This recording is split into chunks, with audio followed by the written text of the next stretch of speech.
All right, this one is different. Normally on the In Focus, I'm sitting across GMs and founders talking business. But today, I'm sitting across from someone who watched me survive a studio apartment I couldn't fit in a suitcase. This is Liam. We've been mates since 2013. Our interests stretch from WWE rivalries to arguing over footy teams. He spent 9 years as a travel agent. He's chased Japan more times than he can count. And he's got a story about draw bears that I actually believed for far too long. So yeah, no notes, no agenda, just two old friends, a lot of travel, and probably a few tangents. Let's get into it. I wanted to get started in a very nice little moment when you and I kind of go back in time. We do. We go way back. What was the year? When I first met you, Liam? Goodness gracious me. Well, I was still at Flight Centre. I was in my mid-days. I'm going to say it was around about 2015, 2014, potentially. It's really hard, because obviously as we get a bit older, time is a flat circle. Someone told me something happened last week and I thought it was 2 years ago. Who knows? But I think it's been about a decade though, at least a decade, maybe not even just a smidge more. I think it's 2013.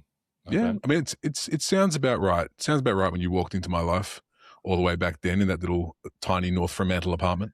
North Rio, how good was that?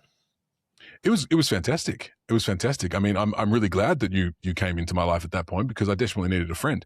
We won't go into that part of the story. Yeah, we won't go into that part of the story. But no, I remember you came in and the owner of the house needed someone to move in. You came into your little, what was meant to be the studio, and studio. Yeah, you had to squeeze yourself in there, my friend. I remember I had to squeeze yourself in. It had enough room for my bed and a little bit of space for my wardrobe, but per the owner's description, I had space to put even a desk. I couldn't fit a suitcase. Do you know what that is, my friend? That is good sales right there. That is good sales because technically, I'm sure you could fit a desk. Was it a child's desk potentially? But they did not tell you what kind of desk. So that's really on you at the end of the day. It was my fault. I never checked. I never did a house inspection as you should. However, we did a better job on the next house, didn't we?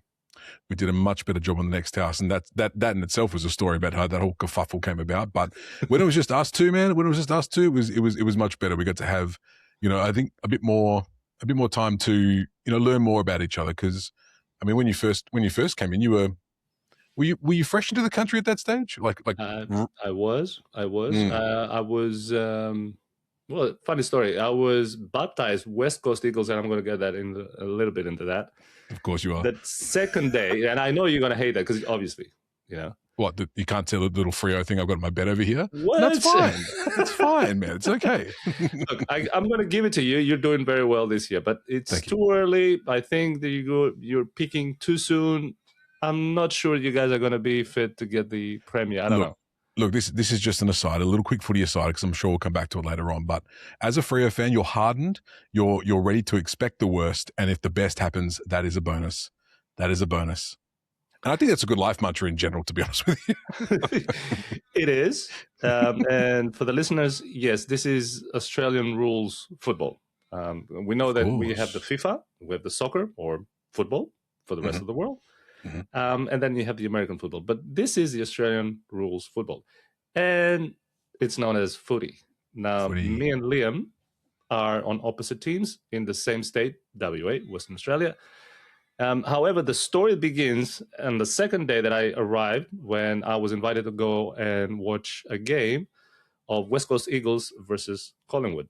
Now, I learned two things on that day, Liam. What's that? First thing is that I was baptized and had no choice about becoming a West Coast Eagle. That was it. I had no choice. I had no idea. And the second thing is that everybody in the league hates Collingwood. Is that true?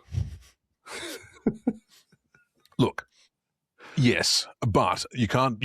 I think the biggest thing about that is, I think it's just a bit of tall poppy syndrome because obviously Collingwood are the biggest club in the competition. Them and the Eagles are the two biggest clubs. So I think at the end of the day, I think it's just a case of, one of those Aussie things. Like it's just, they're really good. They're really big. They've been really successful. So why would you like them? You know what I mean? Why would you like them? What's the point? It's boring. As I say to the 100 odd thousand Collingwood supporters that exist in this country. But I think that's the main thing. I can't say for sure. Like obviously nowadays I'm right into the footy. You know, I talk about it every week, and you can't help but understand like the presence of that club. So but I think that's what it is. Just a little bit of the tall poppy syndrome, I reckon. Maybe, but in saying that, after the years, I've educated myself, and I think that they're pretty good side. They play pretty good footy. They're very good contenders. So that's why we don't like them. Going back to the story that we started, Yes. I came in 2012. I still remember the flight that I came in, the QR 904 Qatar. Qatar, yeah.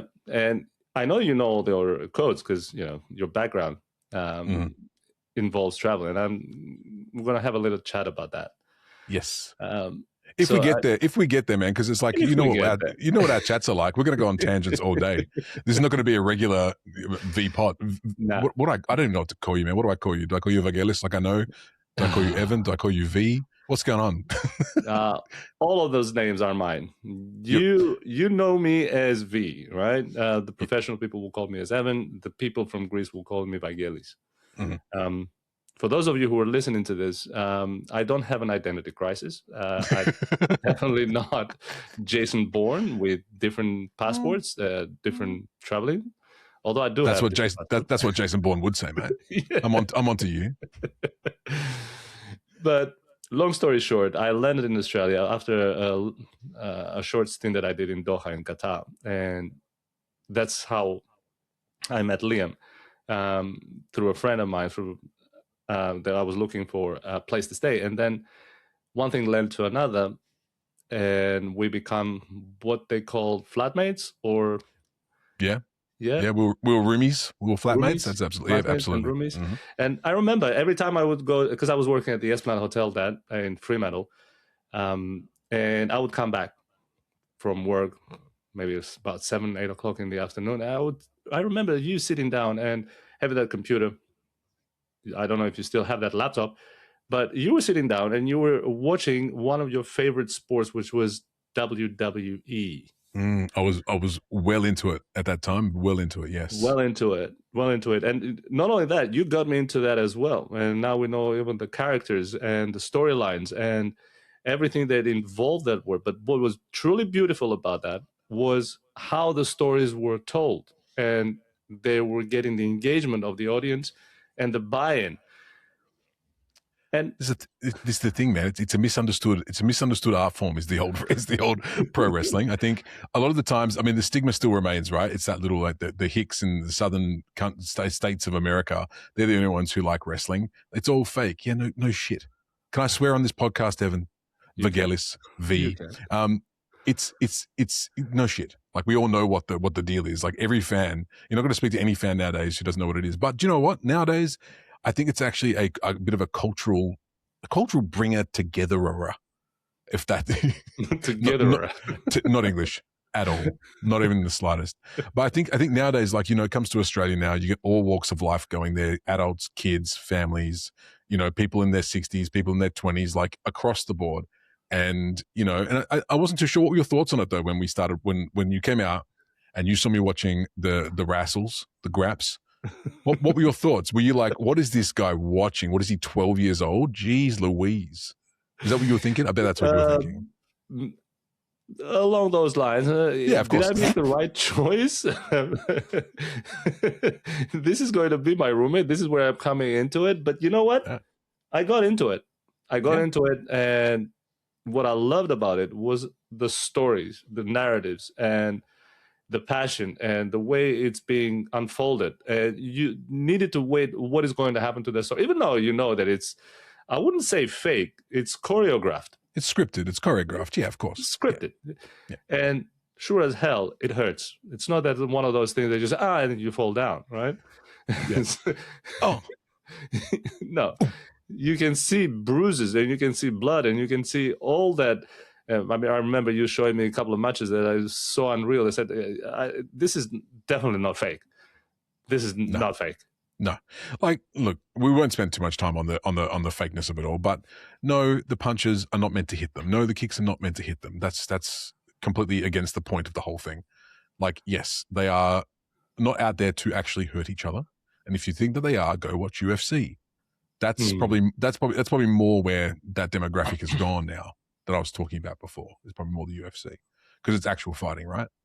With wrestling, you know what you're getting. It's just guys doing stuff. Anyway, I digress. It was the entry point because once we started talking, you told me about your travel bug, that you like to travel the globe. Yep. You are a well-traveled, I would say well-seasoned in different cultures. I think so. You used to do it as your job, and you also used to do it because you loved it. Yeah, correct. So, and this is what I wanted to talk to you about, right? Okay, all right. Because you have that experience. You're working, and you like to travel as well. And you visited a lot of countries, and you've seen a lot of people, and you've seen different cultures. What is the one culture that you saw that you can say, you know what, I can live here, I can become part of that culture? Ooh, that's a good question. And it's actually a tricky one to answer. Like, for most people who know me would probably think that I would just jump on Japan, right? Because Japan is one of the places that I adore, I love. I've lived there before. I've taught English there. I've worked on farms there, and I think I've assimilated pretty well into that culture. But I don't think it's as simple as just having one spot. And I think this is the travel bug that you speak of, right? There's always that yearning for a little bit more a lot of the time. Like, in my younger days, I went around a lot. I lived in America for a bit. I traveled Europe. You did all the funky stuff.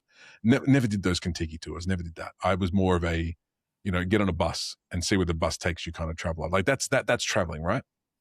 So to answer your question, it's very tricky. I could be boring and I could say Japan, but I actually don't know if I have a specific answer for you, because I think that would be kind of limiting. It'd be limiting, because at the end of the day, you don't want to limit yourself too much. Like, you want to be able to keep your options open just a smidge. And you can really love something, and like I do with Japan, I do go to Japan quite a bit. You can love it, and you can go back and you can visit it and get that nostalgia hit and that nostalgia, quench your thirst that you're looking for. But then what about, like, China? I've never been to China. China looks really interesting to me. I've never been to India, like that part of Asia, the subcontinent. Never been to that. Like, there's a lot of places that I haven't opened my mind up to answer that question properly and fully. Like, does that make sense? Like, it's tricky to kind of just jump into one particular thing. But if, pistol to head, I would probably say Japan if I had to, choose a place. I would, but yeah, I wouldn't if I had the choice, narrow myself to such a thing. Because you were working for Flight Center, and I did. You were for 9 years. 9 years. 9 years. Wow. Yeah. Seems like yesterday that you still were working with them. I know, and I've been out of it for about the same amount of time. Let's not talk about time. It makes me feel let's old. not talk about time. No, we'll skip the time part. That's the thing that I want to talk to you about, because travel, hospitality, everyone that wants to get into it, there's that incentive. Why did you go into this particular line of business? Why did you go into travel, for example? What pushed you? I've been very fortunate through my working adult life. Oh, and not even my adult life. When I started working at 14, I was very lucky to get the job I had then as well. But when I came back from one of my trips, I had a friend whose sister worked for Flight Center, and they said, "Hey, do you want to give this a crack?" And I was like, "Absolutely, let's give it a go." And there's been a few jobs where I've had, like, that's how I've got in, just by talking to someone and then just going, "Come on in, talk about us," And back then, part of the recruitment was like, okay, you have to do like a test. Like, what are these countries? Like, you have to be like really, really well versed in geography and travel and the like. Like, you have to have that in your back pocket. About 2 or 3 months after I joined, they kind of threw that out the window and would take on basically anybody. But that's kind of how I stumbled into it. It was a stumbling. I won't lie. It wasn't something that I actively sought out, but it was a stumbling that I was grateful for, and it fit me at the time. It really fit my life. It fit my desires and my want to travel. Like, if you love to travel, what better than being around it all the time? You know, and just getting jealous every time you book someone else's travel somewhere else, and you're sitting at your desk going, I want to do that. That sounds really good. You know, so yeah, I stumbled in. I will say, I stumbled in. But you're also very good because you don't just stumble in. You are into a service to somebody else, right? So you're planning the trip for somebody else. You're offering service over and beyond. Yeah, and there's a certain joy, right? There's a certain joy that comes with being a travel agent, where if you have someone come in that, you know, a lot of nowadays is all online, right? Click, click, click, done. That stuff's easy. You wouldn't go to a travel agent necessarily for that, right? It's when you get those big trips, like people's first trips, people's like, you know, dreams, and they don't want anything to go wrong. And you can sit there with them. They come in for 3 or 4 meetings, and you piece everything together, like step by step, and you send them on their way. Like there's a gratitude, there's a feeling to it that you're just like, you know what, that's really cool. That's really cool. Like, that person is going to be fair, that you then stress for the next 4 weeks to make sure nothing goes wrong, because obviously you're on call if anything does go wrong. But that comes with part of the job, right? That's part of the territory. But it's really rewarding. It's really rewarding, and that's what I found for the most part. Doing that job was the fact that I got to, you know, make people's dreams come true. As corny as that sounds, like that's kind of what it was. Now, I started in 2010 before the internet got really popular with booking travel and the ease of use, the ease at which you could book travel through the internet. So I was in before that bubble, and I was there after that bubble. And I won't lie, before that bubble, it was much better, because you got to see lots of different people doing lots of different things. You got to talk Africa one day, you got to talk South America the next day, you got to talk Taiwan the next day. You know, like, you got to really and it kind of fed the juices, right? It fed the juices of the brain going, well, where am I going next? What do I want to do next? You know, so for a traveler who was, you know, early 20s, maybe ish, like, that was perfect. It was really perfect. And there is, like, and from a service perspective, like, you need to really want it. Even back then, obviously it's a sales job. Let's not beat around the bush. It's a sales job. You've got to sell the destination. You got to sell the travel. Like, you have to be really good at that and want to be able to get better. And that's a work ethic that you definitely need to be successful at that particular job. But yeah, if you've got that, especially nowadays, if you've got that, then you can't go wrong. Can't go wrong. Side note. Travel has changed now with everything has changed with the rise of AI. Everybody can go into an AI model and can just plan the whole trip. Sure. Yeah. Do you see a change in the industry? Do you see happening radical changes? Well, I think unfortunately it's inevitable, right? AI is going to come along and take the work that everyone else has done and then be able to kind of spit it back out at you. Like, the AI would not be able to give you good recommendations if it wasn't for other people writing about those and talking about those and documenting them. Like, that's obviously where AI pulls all its information from. But there's a certain tangible that you can't get from AI, which is true of anything. It's true of the creative industries as well. Like, there's a certain, you can tell when something's AI, right? You can't tell if something's not AI, if someone's put the work in, has a graphic design degree, puts everything together. There's something about that that's very, very different at the moment. Obviously, AI is the worst it's ever going to be right now. It's only going to get better. Yeah. From a travel perspective, though, I think there's that intangible that you won't get from AI, which is, learning about someone's intimate passions about a certain place. Like, I became a Japan travel agent. Like, that was my thing. If someone walked in, wanted to go to Japan, they'd be go speak to Liam, because I've, had the pleasure of driving through some of the parts of Japan and seeing parts of Japan that you would never hear about in a travel guide in AI, because AI will be like, yeah, go to Tokyo and go to Shibuya, but they wouldn't tell you about, going 25 minutes outside the actual main city to find this other really cool restaurant, this really cool bar. Like, there's those intangibles that you won't get from AI, which is true of any industry, I would say. But yeah, it would be naive and a bit ignorant to think that it wouldn't change it in some capacity. but you still need to have your human element. You still have to have Always, somebody being there, always. have that experience. Mate, it's the most important thing that we've got. Like, why would we start giving all of our things to the computers to do? Like everything? I don't know. I feel like it's a bit of a slippery slope. Can be. Oh, absolutely. Now, if you were a designated Japan travel agent, I can be a designated Greek travel agent. Yeah. I can tell you exactly, but I can't transmit you how you're going to feel, how the food is going to taste, or how the water or the sun or the people, the warmth of the people is going to feel to you when you were there. Spot on. Yeah. So I think that is in itself is going to change. But the question for you, you've been traveling business, you've been traveling leisure, you've been traveling with friends, you've been traveling alone, you've done backpacking in Europe. What is the most misunderstood country you visited? The place that's nothing like its reputation. You got some good questions tonight. Goodness me.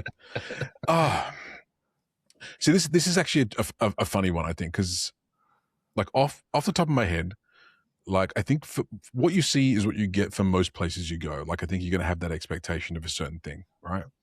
Like Taiwan, for example. Like I went to Taipei, I had no idea what to expect, but I got there. I loved my time in Taiwan, but it was kind of what I expected. There wasn't really anything like, there were some cool surprises. I saw some cool stuff, but there wasn't really anything out of the ordinary. I think the country that I've spent a decent amount of time in that I think is probably the most misunderstood, and especially at the moment, is probably the United States of America.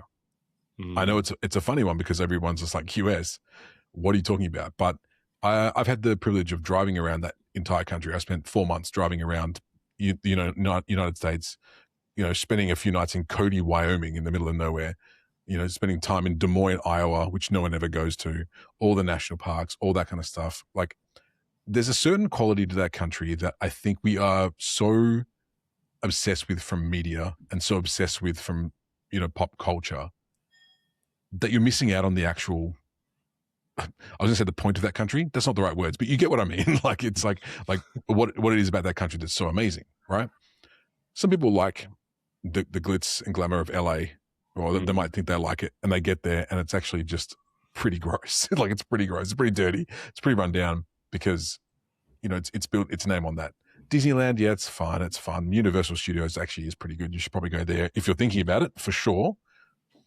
But it's the countryside of those countries. Like driving through. Look who it is. Look who it is. We have the dragon. There he is. The dragon. Yeah, he had his the dragon assembly today, and he was actually awarded a merit, if you might believe it or not. Look at him. I'd believe it. Why wouldn't I believe that? He's an amazing boy. Look at that. That's Liam. Mihaly. Yeah, we've met. We go way back. Yeah. And it's from Mr. Clark, music teacher. All right. Do me a favor. Baba is talking to Liam, and I need to finish this. So let me just. You're sick, huh? The wonders. Okay. The wonders of having children. Stay with Mama.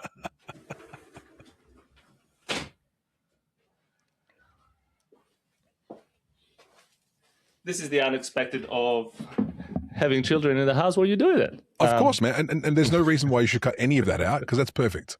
That's life, right? That's the other part of life that we probably won't talk about. That we probably won't talk about. I agree. No, I agree. I mean, the States, huge country. You can have the glitz or the natural beauty. You can talk about Grand Canyons, and you can talk about the Sequoia. What was the national park of the Sequoia ones? That is, oh God. Oh my God. It's not Yosemite. It's, it is Yosemite. It's Yosemite. It is Yosemite, isn't it? Yeah. I got Yosemite and Yellowstone mixed up. So it's one of those two. Look, balloons. How fun. Probably should turn that off. Oh God, I can't remember which one it is. It's going to really kill me now. Like, we have the Google like right here. We could probably just look at it, but no, it's more fun to be wrong. But I think, but that's what it is, right? Like, this is what really bugged me going back to my travel agency stuff, is that when people would come in, they're like, I want to go to America. I want to go like to Disney. I want to go to New York. I want to go to LA. Now, if you had a little family, I'd be like, okay, that makes sense. That's perfect, right? You can go see the big sites. You can go to the theme parks. Lovely. But if there's like a couple, like, mid-20s, early 30s, I would start just pumping at them like all these other places that they probably would never think of going, which included a lot of those national parks, going to Zion in Utah, like going around like the Grand Canyon, like that thing is huge. It's massive. Yellowstone or Yosemite, whichever one's up north, is wonderful. Like driving past buffalo, just roaming past the side of the street. It's something you would never really, expect. Gunshots, didn't ever hear one. I've been in the US for probably total over a year in all my different trips. Not one time. And obviously that's a big thing that you hear about in the media, is all the, the gun violence and whatnot. I didn't really experience it or hear it or any of that kind of stuff. So I think it's misunderstood in the sense that we get a lot of what we think about that country from media. And I don't think that's always fair. Would I go right now? No, I would not. I would wait. I would wait until everything's calmed down just a smidge. Yeah, I think that's a wise decision. And in general, it doesn't feel like traveling. It's traveling right now, and with everything that's happening, and you open the news and you all get bombarded with something happened now in Venezuela, something happening in the Middle East, something happening in Europe. But I think it's important to know that that's just like that's what we're fed, right? We're fed the bad stuff because everyone wants to hear the bad stuff. It's just how humans are wired. We're weird like that. You tell someone something really good and tell someone something really bad. Guess what they're going to remember? The bad thing. So I actually think it's still fine to go out there and travel. Like you got to be street smart about it. You got to be smart and not go to like places that are really in the thick of it. But I think for the most part, I think we're fine. I think we're okay. Go out and live your life. It's fine. What's the alternative is to sit at home and just wait for it all to blow over, not realizing that these things happen literally forever and always. Like it's not changed. You touched on another point that I wanted to talk to you about. So, and it's the reason why human travel, the human movement. Human has been moving around the globe since the early ages. Some of necessity, some because they had to, some because of pleasure, some because of traveling. And in your travels, you probably would have seen it. The question that I have for you is, what was the thing that you saw that you kind of felt, okay, this is not what was supposed to be happening? People, traveling because they need to go somewhere else and feel safe. And what was your feeling about it? What did you think about, the people that are going through that trouble, the hardship? Yeah. It's an interesting question because obviously, like what I was just saying before, you got to be smart about where you travel, right? You don't want to be traveling to places that are war-torn, places that are going to be just dangerous off the get-go. But the one example that springs to mind is when I think it was 2011, I want to say, I was traveling back from London. I was coming back to Australia, and a mutual friend of ours, Big Rob, or Rob, as his mama called him. Yeah, we don't call him that. No. He was living in Laos at the time, so he's living in Vientiane in Laos. He was like, "Why don't you come over and just, and visit?" Because he'd been living there for I think 9-10 months at that point. Sure, it was nice to have a visitor, and I went there truly with no real idea what to expect. And he was working for well, actually, probably shouldn't say in case I'm not supposed to, but we had someone who could take us for a ride and show us some of the country. So I got off the plane from London, so however long that is, a long time, a very, very long flight. And me, in my ignorance of this country, was just like, when you get off a plane, the first thing you want is like just something gross and greasy to eat. Like you're just like, God, I already feel gross. I've been sitting in a tin can for the last 12 hours. I'm tired. I just want, give me like a burger, something like Macca's, just something bad like a Subway. Give me a meatball sub right now. I got put into the back seat of a ute, chucked my backpack in the back, and we started driving straight away. There was nothing, no preparation, no nothing. Like we were on the road straight away. Now the infrastructure in Laos, not great. Roads, very bumpy, and in my jet lag state, I just wanted a nap, but I couldn't because of obviously all the the bumping around and everything was going crazy. But that whole trip taught me so much. It opened my eyes to a lot because obviously, do you know the history of Laos at all, V? You A know, little bit. a little bit. So obviously, during the Vietnam War, was one of the most bombed countries in that whole conflict, and there are still just thousands, if not hundreds of thousands, of unexploded munitions just in the ground. Right. So farmers can be there, like plowing their fields. Boom, done. And it was so fascinating to see how this country that doesn't really have a lot was able to, bond together and survive in such treacherous conditions. And I think that's one of the biggest things about traveling that is so important, right? Because it puts so much more of your life into perspective.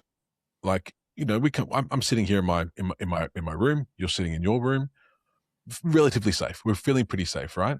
When you go to some of these other countries that don't have that kind of same safety, it kind of opens your eyes to a lot of that.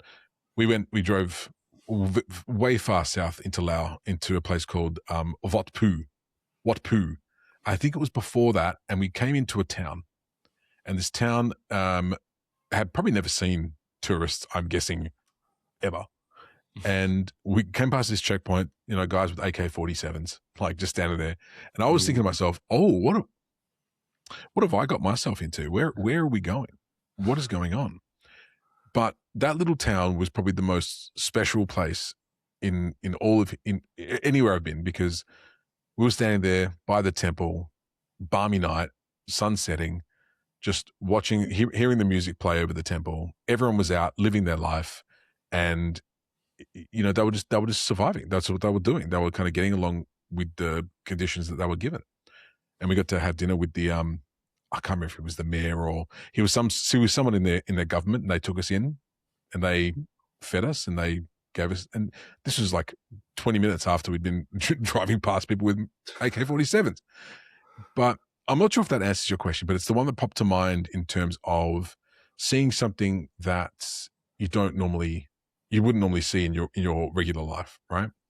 And I suppose your question's about people moving, and they weren't moving anyway. That's the story I'm sharing. Well, I haven't really seen that. I mean, I know you know that story very well, but like, I don't think I've ever experienced it myself per se, like in the flesh, in my eyes. I guess you've seen it from the observer's perspective, because you've been the one receiving people coming from different countries. Correct. Me being one of them. You being a very good one. But like I said, I was very fortunate. I wasn't moving away because my safety. It was more a better opportunity. Sure. Coming to Australia back in the day, but I want to bring you back to our backyard.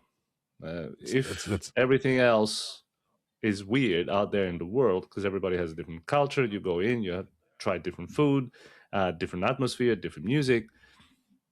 What is the feeling of people coming from other countries here in Australia? And what is one of the things that still Australia has that surprises you even now? Well, I think one of the things that really, first of all, like we're all immigrants to this country outside of obviously our traditional owners, right? We're all immigrants to this country, and I don't care what anyone says. I don't care what anyone says. I don't care how white your skin is. You are not from here. Someone at some stage came here from somewhere else. That's right. And I think it's such a shame. It's such a shame that there is that mindset, right? That people are coming here, taking jobs and all that kind of stuff. It's like, no, that's what we've all done. We've all done the same thing. Like, I've got Croatian heritage. I've got Irish heritage. They've all come here together. Well, not together. They're from different countries, but at some stage they came here and they met each other, and then that's right. Made you, and that made me. Here I am. But taking that story and even thinking about saying no to somebody else is just mind-boggling to me. Because you said it before, like, what do you stand to lose in terms of knowledge, in terms of stories, if you turn people away, right? I'm not just talking about immigrants. I'm talking about everybody. Like, everyone has a very, very important story to tell. Like, if that person's not very nice, that's fine. Tell them to go away. But like, if your main source of that is because they're not from here, quote unquote, then your priorities are wrong. Your priorities are wrong. Forgotten your question. Oh, Australia. Well, that actually is what surprises me, is that we still have that in this country. we still have that mindset of, us versus them. And I know it's part of the human condition as well. Like, you have to create an other. You have to create something to make yourself justified for your existence. Yeah. But it still shocks me. It still shocks me to this day that we have a mindset in this country, some people, that having immigration is bad. That still surprises me about this country, because that's what we all, for the most part, are. Exactly. I was more of a kind of leaning towards. Where's he going? What's he getting? No, I'm here. I was more of kind of leaning towards this. Are you or this? Because okay, so I just went on this whole thing about immigration. You're like, nah, soccer or footy, mate. Which one is it? Come on, choose now. That's your choice. I understand. And look, one of the things about migration is that it's a human right for someone to go in and chase their opportunities. That's a given. Mm-hmm. Coming to Australia, I felt privileged because I was able to put in place my skills, my knowledge, and integrate to the society and learn about footy or football or soccer, which to me, when I first came in, was a big shocker, because this you played with hands and you call a footy. Yeah, because you kick it. You had to kick it to score goals. So you kick with your football. Once, maybe twice, maybe 3 times. No. Like the other football, like football. Well, football. See, FIFA World Cup, right? Right now, there's billions of people tuning in. And by the way, Australia is in the next round, which is fantastic. Socceroos. Yeah, baby. Let's go. Croatia is doing very well. No, they're through as well. How's Greece going? We won the European Championship back in 2004. I think that's enough. We will stay to that for as long as we can possibly do. What did Croatia win anyway? Or have Australia won anything to this point? Yeah, they've won heaps of stuff. Like, too long to list, man. But let me tell you what, right? The first thing that I came to Australia that I saw that it was a little bit different and a little bit weird, except for everything that crawls or swims or flies wants to kill you. Yes. And I'm talking about, everything. Don't go to the water because you'll be eaten, or don't go to the If you come to Australia for our lovely beaches, that's fine. Look at them, but from like 2 kilometers away. Don't go anywhere close to them, because there's sharks, there's blue ring jellyfish, there's all sorts of nasties that are going to get you. And don't go in the bush either, because there's ticks and there's snakes and there's spiders, and kangaroos will punch you. Have you seen the kangaroos? How dope they are and how ripped? You can. I don't want to get in a fight with a kangaroo. No, they're staunch. You don't want to get in a fight with a kangaroo. No way at all. That's crazy. Absolutely. But you know what's the other creature that I was very scared of, right? Nobody tells you about this. Only when you come to Australia you find out. And that is the dropees. Yeah. Vicious animals. And you need to be really careful, right? If you're going out anywhere bush, which is a lot of Australia, dropees are vicious, vile creatures. And you must watch, because why are they called dropees? Can you tell the lovely people why they're called dropees? Well, do tell. No, I want to see what you know about them. Well, the only thing I can tell you how you can repel them.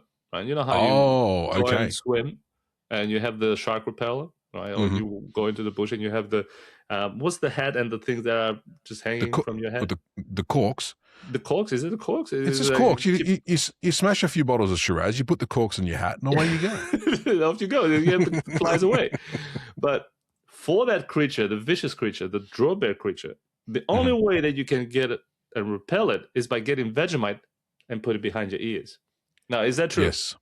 Oh, 100%. Like, that's literally the only way to do it, because one thing that people don't know about the drop bears is that they're repelled by salt. Now, I'm not too sure if you guys know about Vegemite, but it's a very salty yeast extract. There's another thing. It doesn't exist anywhere else except Australia. What's a Vegemite? Yeah. And apparently it's un-Australian to not like Vegemite, which means I am very un-Australian. Not my thing. Well, it's not just Australian, because I mean the British have, I'm guessing it's a British thing, because they have Marmite, which is another version that they've got over there, which then probably probably immigrated itself over here as well, and someone changed it when they were here. I'm not too sure, but it's that yeast and the salt, right? And because drop bears famously go for your neck, that's where they go for. That's because it. they drop from the trees, and then exactly right, bang, straight onto your neck. And if you put yourself as a little Vegemite there, they hate the smell as well. Like they have a very keen sense of smell to the drop bears. If they smell that anywhere within 15 to 20 meters, they'll scooch off. I'm laughing about it now, but when I first came here, I was told the story and I believed it. Well, as you should. It's a very, very, very true and real danger that you have when you go to the bush.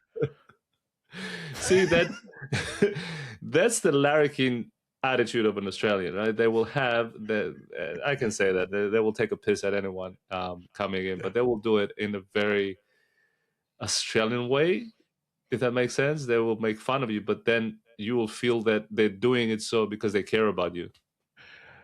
Yeah, we're a funny breed like that, because like you can have, if it's your first time to Australia and you meet someone in the bar, like a true blue Aussie. I'm not too sure if I'd consider myself a true blue Aussie given my heritage, but whatever is what it is. Mm-hmm. But if you meet a true blue Aussie in there and you meet in the bar, they're like, oh yeah, nah, go on, get, one of those ones. And they start swearing at you. If they start calling you rude words, they're probably being friendly. Because it all comes down to the tone, right? Like how they're using that word. And I'm not going to use the word that I want to use, because obviously that'd be a bad one to say on this podcast, and I don't want to defile your lovely listeners' ears. But like, depending on the tone of that word, you know exactly where you stand. Exactly where you stand. If it's delivered with a really hard C at the front, then you probably got some trouble.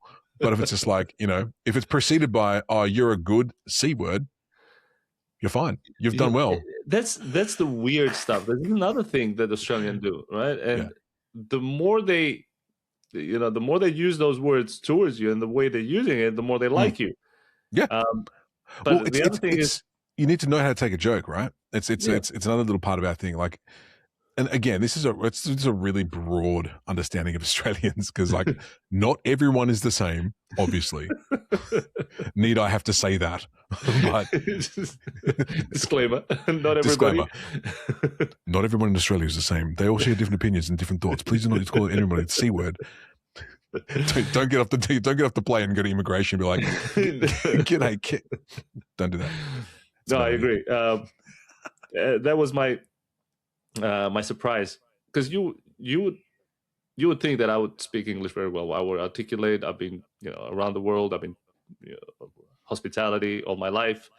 Coming to Australia, I could not understand the cultural differences. For example, I was invited to a Barbie and told to bring a plate. Don't tell me. Yeah, exactly. And I was invited by 40-year-old men to a Barbie. Now, if you first come to Australia and you're invited to a Barbie, the first thing that will come to mind is, to me, Margot Robbie, right? Barbie, the Barbie doll. Back? Yeah, go on. Yeah, the Barbie doll, right? Yeah, the Barbie doll. Why would 40-year-old dudes would play with Barbie? And what's the deal with plates? Don't you guys have plates? No, it's usually just hands. So it's like when we see when we get like a foreign friend, we're like, oh, they'll have plates. Get them to bring some along.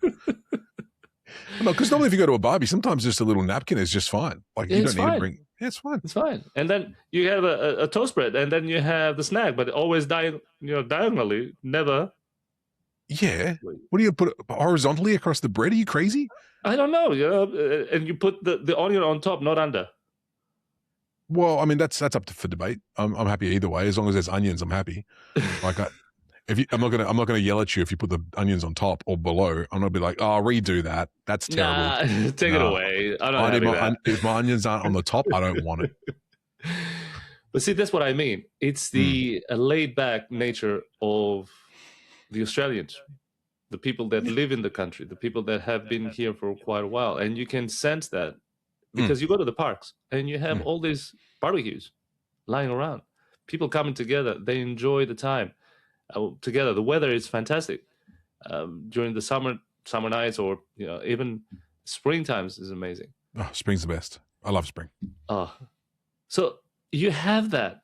people coming together, and people from different parts of the world will come together.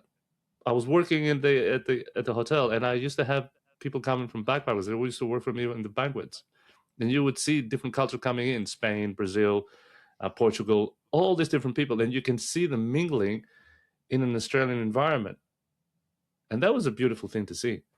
Yeah, and I think that's really what this country is kind of about at the end of the day.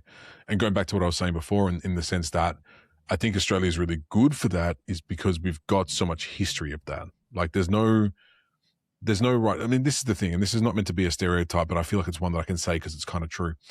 You can go to an outback town in the middle of nowhere, and there'll probably be like a Chinese restaurant, right? Because they've assimilated into this country and expanded out. Like if you're going back to the 1800s, they were coming here for the gold rush. Yep. They would set up shop, they'd stay. Like, and that's the thing. Like they've been there for centuries and for generations. In the middle of nowhere, Australia. It's the beautiful thing about this country. And I think it's why a lot of the backpackers that you would have worked with probably felt quite comfortable just to kind of get involved with that part of the culture. And it's also quite a non-offensive part of the culture too, like going to sit in the park. Like you can do that in Paris. I'm sure you can do that in other countries as well. You just go down with your mates and sit at the park and enjoy each other's company. And that's more of a human experience than anything else. I think that, Australia and probably specifically the West where we live, which is a lot less dense.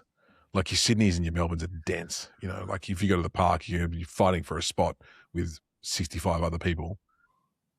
Whereas here, you wouldn't be too hard pressed to find yourself a park that has literally no one in it because of how. But you know what I love about it? It What's means that? that you can go with your friends and you can kick a footy around. Yeah. It means that you can, you can play cricket. Another sport that I learned to love, being here in Australia. Yeah, it's part of the immigration test, isn't it? It is. You have to throw 3 overs against one of Australia's top batsmen. I remember. Yeah, I had to recite the rules of cricket in order for me to get the citizenship. It's very important.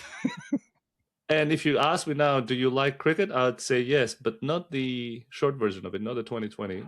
No, this is what I love about you. This is what I love about you, V. It's like most people come here and they want to look at the quick one, the T20, the days get it done. You're a huge fan of the Test, my friend, and that's what makes you a true blue Australian. My friend. I am. I never expected that I would love it, but you know what? That's the only way I can enjoy cricket, and I can't wait for the summer to come in because you have the Test crickets and you can see a country every time, and it's amazing.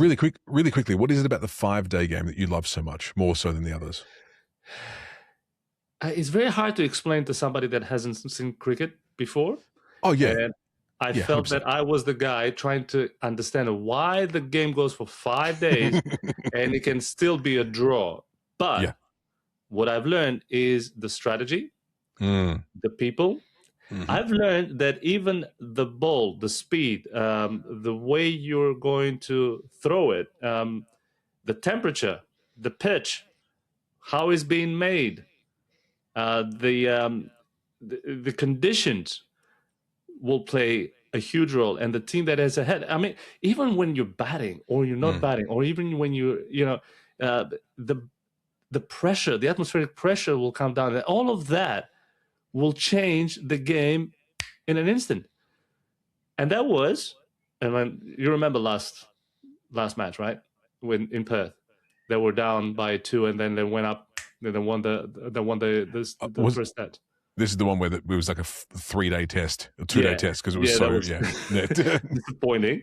We won it, which is fine, but that was disappointing because you kind of expected those 5 days to be full 5 days. Even though if you win it, it kind of felt that we kind of lost 3 days on that test match. Mate, Cricket Australia, Optus Stadium were not very happy. They had catered for 5 days of cricket, and they only got 2. The amount of money they lost was insane. We're not here to talk about that, though. But it's really I love how that's what you've learned about that particular part of the culture, though, right? Because that's what's so special to most cricket fans, And cricket's obviously a massive part of like South Africa, India, England, obviously. Continue. The sport continues to grow across the globe as well. But it's not often that you get someone who knows that detail about the game, especially the 5-day game and the strategy. I didn't have a choice. I was surrounded by people that were determined. Well, but it's like F1, right? Every track's different. Every condition's different. You got to play the conditions, and you got to know the conditions. See, this is what happens though. When you get Aussie start talking about sport, we're off. We're off. We're absolutely going nuts for it. It's interesting because I heard an interview of Russell Crowe, right? And it was an early interview, and it was telling that everybody coming into Australia to visit, the rallies coming in and visit during the summer, they're always complaining about one thing. And the thing was, is there anything else playing on telly except sports in the summer? What else could you possibly want? And it's day one of the test, home and away, then neighbours, then back to highlights of the test that you've just watched. That's it. And not only that, you got the Australian Open tennis, which is happening, right? Yep. You have the test and then you have everything else that is playing. So you have the footy stuff, right? You have who's going to play. You get all the people going in and out. Who's going to be the players, the movement, and everything else. I mean, we have now a new team in AFL. Yeah, coming up. Ahead? Yeah, it's going ahead. Yeah, it is going ahead. Yeah. Do we have a name yet, or is still? Yeah, it's the Tasmanian Devils. What else would it be, my friend? Tasmanian Devils. I mean, there was different names hovering around, and I hope they will go with Tasmanian Devils. I mean, they went with the right one. And for those of you who maybe are listening to this like outside of Australia and don't know, the Tasmanian Devil is actually an animal. It's not like they're not the Devils. We've already got a team like that. They're called the Demons. And that's not after an animal. That's just they're just demons. I want you to tell me the story of how that name came about, but we will save that for a different. The demons, I couldn't even tell you. That's going back 100 years, man. I couldn't tell you. For those of you who don't know, Liam is very into footy, very into Australian footy. He analyzes the games. He will talk about players, statistics, and he has his own podcast. What's the name of the podcast? It's called Centimetre Perfect. It's Centimetre Perfect, and that's named in itself after legendary AFL commentator Dennis Cometti, a WA boy. One of his calls was Centimetre Perfect. And that's what we've named it after, which makes sense. But it's very kind of you to say that I do the analytics. I more drive the ship, and my co-host does most of the analytics because he's a very smart AFL man. He's very good at that stuff. But it's a bit of fun, isn't it? It's a bit of fun. But come listen to it. If you want to hear about AFL, come listen to it. It's good. I love it. And I'm getting educated. And the thing is, because I can't watch AFL kids taking over TVs everywhere I go and sit down, if I want to watch a game or FIFA game or any game, all of a sudden after 5 minutes, there will be either Cocomelon, Frozen. Surely you're on TV somewhere. Come on. I have 3 TVs in the room, in the house, right? One in the big living room where I sit down. Then there you go. The bigger the screen, the smaller I get to see what I wanted to see, and it's not the same. Yeah, I can guarantee you. Unfortunately, my friend, them's the breaks of having children. Oh man, this what's the weirdest culture misunderstanding that you've ever had traveling here in Australia or everywhere else? Because I feel like the misunderstanding that I had here, well, Barbie to start with. Yeah. What is your misunderstanding of the culture? It's an interesting question because, like, I've been raised right, and what I mean by that is, my mum and my dad didn't really set me up for any sort of real biases. Right? There's no strong biases. So I know that when I go traveling to different countries, I'm not in my own country. I need to kind of learn and assimilate. And I do like to learn a little bit before I go. Like I'll learn a bit of the language. I'll learn a little bit of like just enough to get by. I'll learn some of the ways, some of the cultures. And I think that's going to help me avoid a lot of that culture shock. But I think the biggest one is just language itself, right? That's the biggest barrier all the time, because not only Australians are quite, we don't take things too seriously, but we also use sarcasm quite a lot, and sarcasm does not translate to a lot of other different languages or cultures. Like I've tried to use that with I've got some friends in Japan and that I go and see every time I go back, And their English is pretty good because they work in bars, they work in hospitality, so the English is not so bad. And I will use sarcasm, and they will take it seriously because they're not in tune for that kind of stuff, you know. God, on the spot, it's really hard to think of a specific time where I've really kind of really felt it, because Europe in a sense is fine because we're all kind of from there in some capacity, right? So I feel like when you go to Europe, there's still like this kind of sense of maybe not belonging, but knowing that you're okay, like you're knowing that you're kind of fine. But it's when you go to, I think I find more the Asian cultures, like going to places like, you know, Vietnam, Cambodia, Laos, Japan to a certain extent. You need to be really mindful of what you're doing in where you're going. I think what annoys me the most is when I go somewhere, and I hate using it all the time, but it's the one I'm so well versed in. So I'm going to go back to Japan again. But when I see other travelers or other people from other countries just so oblivious and so unwilling to adjust to local cultures, like in Japan, if you get on a train is a quiet, sacred place. And the reason it's a quiet, sacred place is because you've got people who are overworked to the bone in that country. And when they're on their train home and they're on their 45-minute commute out of Tokyo, the last thing they want to hear is some drunk, or no, not even drunk, just hear anyone talking about their life and disrupting their peace and their silence, right? It's a very sacred space. And so when I see people get on the train and start just like this fucking yapping like it's, you know, central London on the train to Cockfosters, you know, and it irks me, right? So I think most of the experiences I have with cultural differences is more looking at other people and trying to educate them. Like, I've made mistakes before, but making mistakes are fine, so long as you're willing to kind of figure out why that was a mistake and adjust and change. Like, that's the main thing. It's just it's the ones where people have taken their culture from their home and have just not done any work to transplant or to remove it and have transplanted it into the new place that they are and think it's fine. That's where I think it gets a bit tricky for me, because at the same time, you don't know the laws in a lot of these countries. So if you start yelling at someone else, you might be the one who gets arrested. You just don't know, because it's so the laws might be completely different. What makes sense in your country doesn't necessarily make sense in someone else's country. And I've seen a lot of people get in a lot of trouble for not realizing that sooner. Yeah, you're right. You have to adapt wherever you're going. You need to respect the laws and the habits and the culture where you're going into. Yeah. If you're not, like, you're going to get in trouble. Particularly, if you're not gonna learn, just stay home. Honestly, and that's the reason why we travel. Open our minds.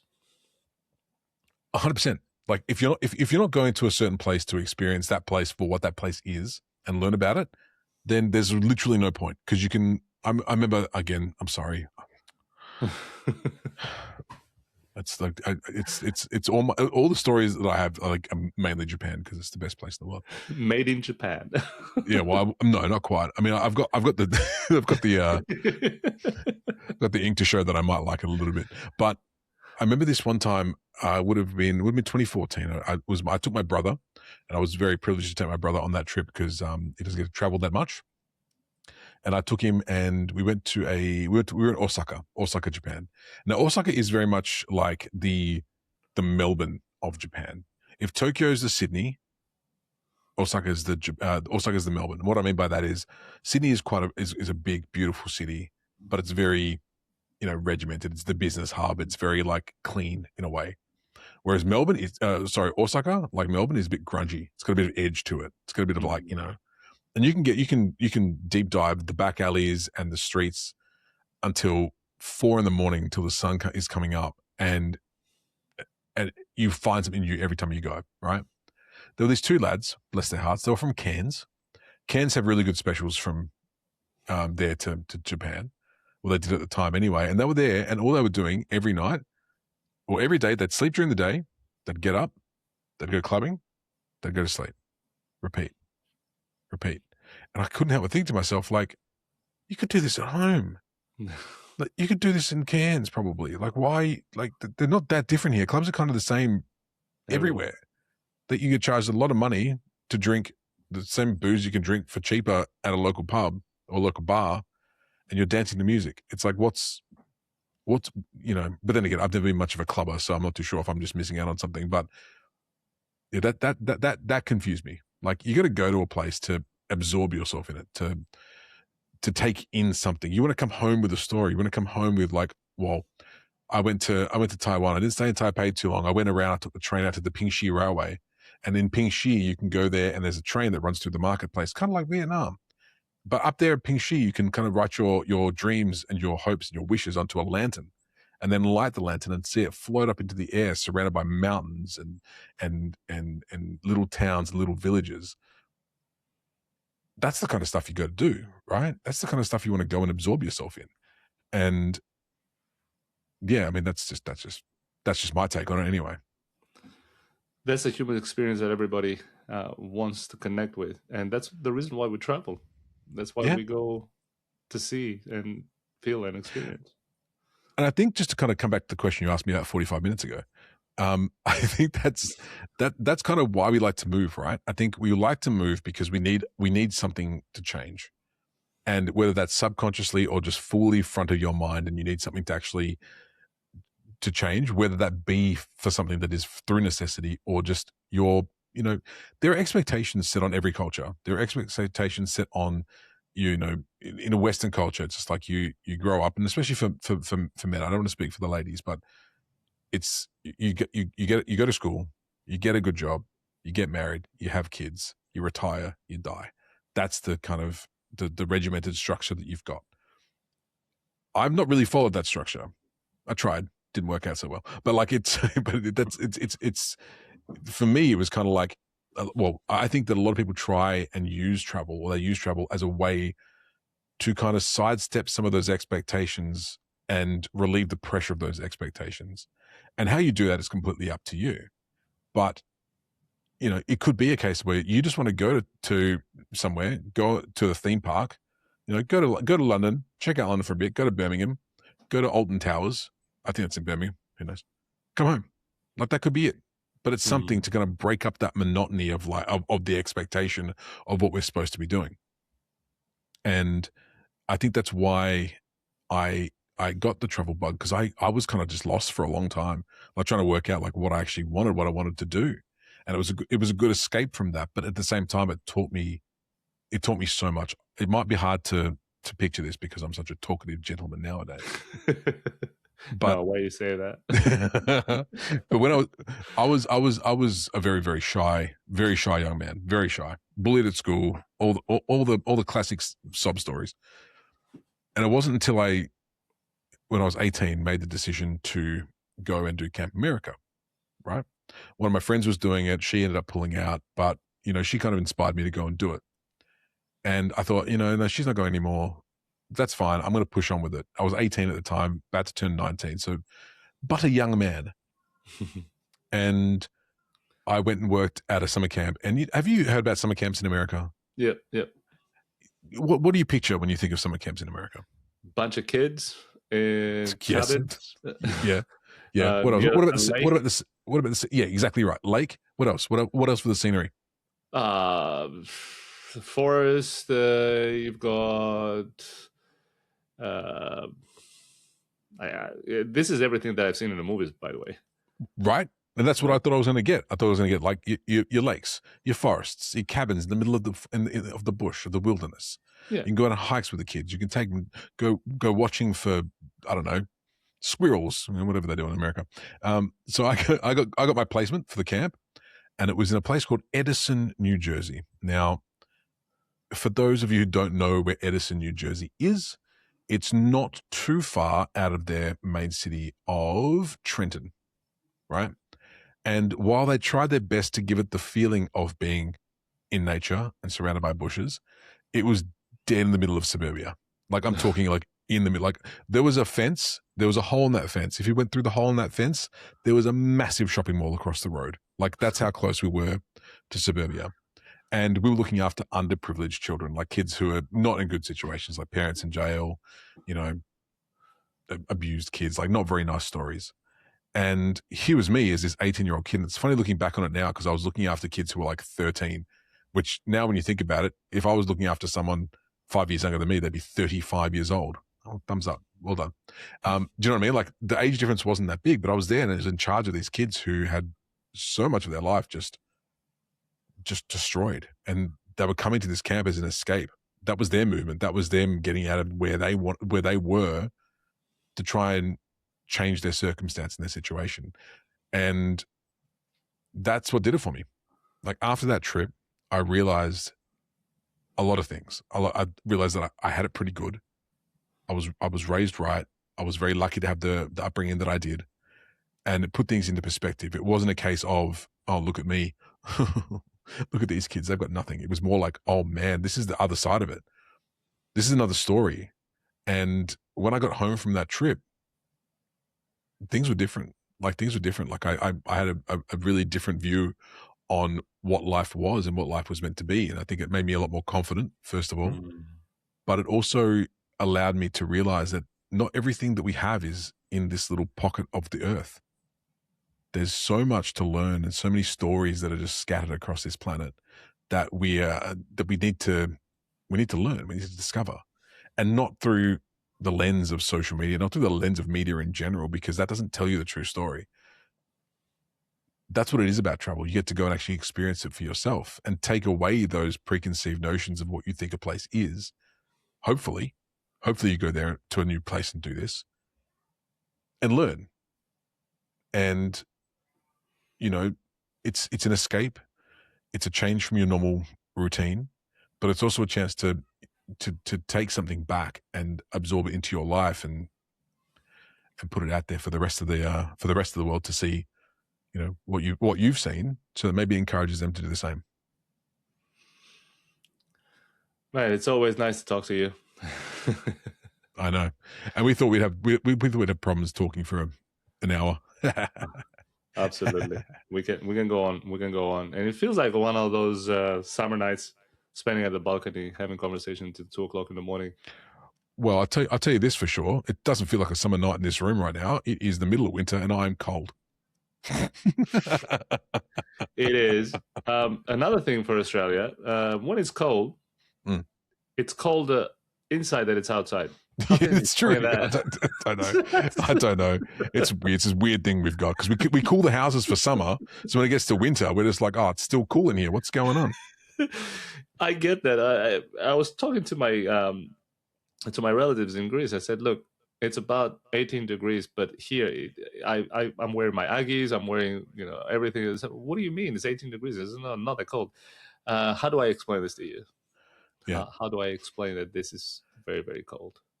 Yeah, I do love seeing, like, when you see the people from Europe who are here in winter and they've come here from their summer, and it's like, this is winter. This is not so bad. I mean, it gets to like -2 over here, so it's fine. Like, we can take 18 degrees. It's all good.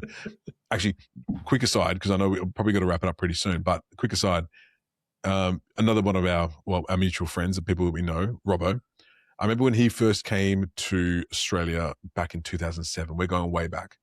The first time he came to visit me, he left Manchester. It was -10 degrees, I think. It was one of their coldest days ever. He left at -10. When he walked off the plane here and I picked him up, it was 44 degrees. Jesus. So it was like a 50-degree difference in the space of 24 hours. And, you know, and good on him. He didn't seem too fussed by it. I think he was just excited to be here. 50 degrees. Oh, wow. Yeah. And on that bombshell, Liam, it was a pleasure having a chat, man. I think we can have a second one and a third one if you want to. And mate, I'll talk to you all day. You tell me what we're talking about, and then we'll talk. Next time I'll let you talk more, I promise. Well, I don't know. It's debatable. No, I will. I promise. You can invite me into your podcast, and then I can come. Pinky one. Ella. Pinky. Yeah. Pinky. There you go. You can invite me on your podcast. I can talk about AFL. Do you know what? That would be so funny, because just to see you there listening to Jesse talk. Have you met Jesse yet? I have. You've met Jesse. He's a very smart kid, but you'll be there going, what? What's going on?